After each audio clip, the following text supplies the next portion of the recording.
Всем привет! Сегодня я покажу, как не надо корректировать пробег на автомобилях Toyota или Lexus, имеющих блок СРС, в котором пишется история управления автомобилем. В этой истории можно увидеть, когда и на каком пробеге произошло нештатное, по мнению производителя, событие. Это видео будет интересно тем, кто участвует в процессе купли или продажи автомобилей этих марок.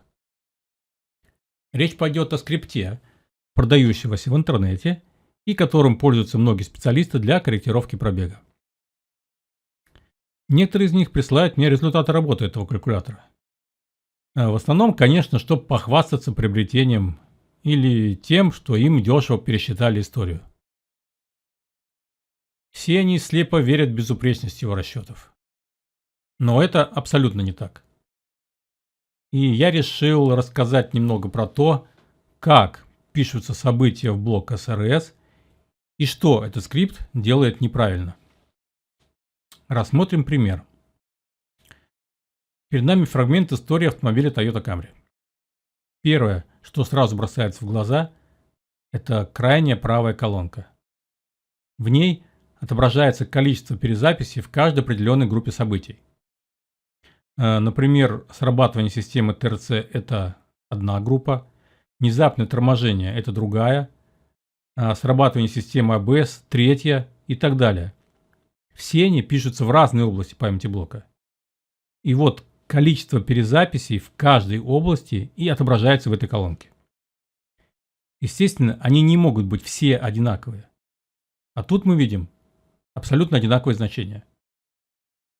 В реальной истории этого не бывает, так как события записаны разного характера, а значения одинаковые. Если вы такое увидите, то можете быть уверены, что пробег изменили. Это был первый и самый явный признак, выдающий работу этого скрипта. Есть и второй. Обратим свой взор на строки, выделенные красным цветом. Это события с одинаковыми кейт-циклами и с одинаковыми пробегами. Нас интересует третий параметр – время после запуска двигателя. Если между записями с одинаковыми кейт-циклами и одинаковыми пробегами будет 1-2 минуты, то в этом ничего необычного нет. Средняя скорость движения автомобиля 50-60 км в час, и за пару минут машина может и не проехать 1 км. Посмотрим, что у нас. Первое событие записалось на 25-й минуте. Педаль газа до упора на средней или высокой скорости. Следовательно, машина в движении на нормальной скорости, пробег 19 200 км. Через 18 минут еще запись. Сработала система ТРЦ. Февраль месяц. Вероятно, на скользкой дороге. Автомобиль по-прежнему движется. Пробег 19 200 км. Третья запись. Через 43 минуты после первой. Снова система ТРЦ. Что с пробегом?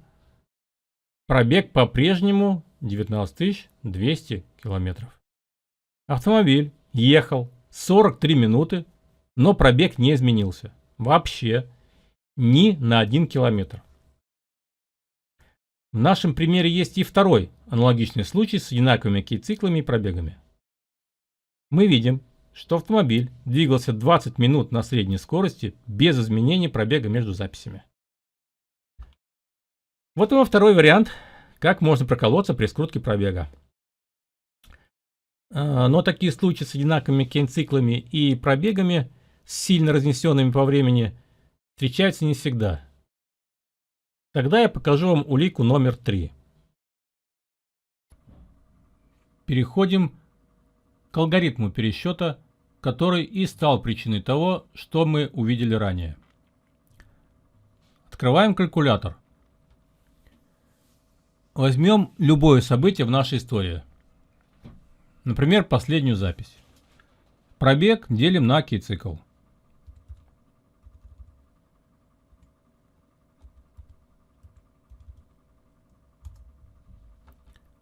Результат запоминаем. Теперь полученный результат умножаем на любой кейт-цикл.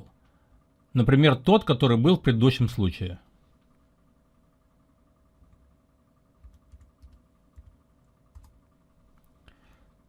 С округлением до целого числа получаем пробег 19200 км, что соответствует пробегу в данном событии.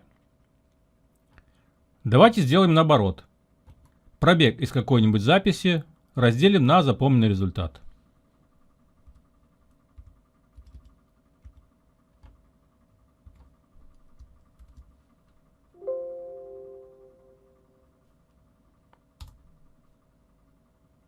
Получаем кей-цикл. Вы можете проверить это на любом событии. Итак, мы видим, что вся история предсказуема. Можно даже играть в игру «Угадай пробег». Благодаря такому методу расчетов в этом скрипте события с одинаковыми кей-циклами всегда будут иметь одинаковый пробег, что мы видели во втором случае. А разница между ними всегда постоянна. Вот такой метод расчета применен в этом калькуляторе.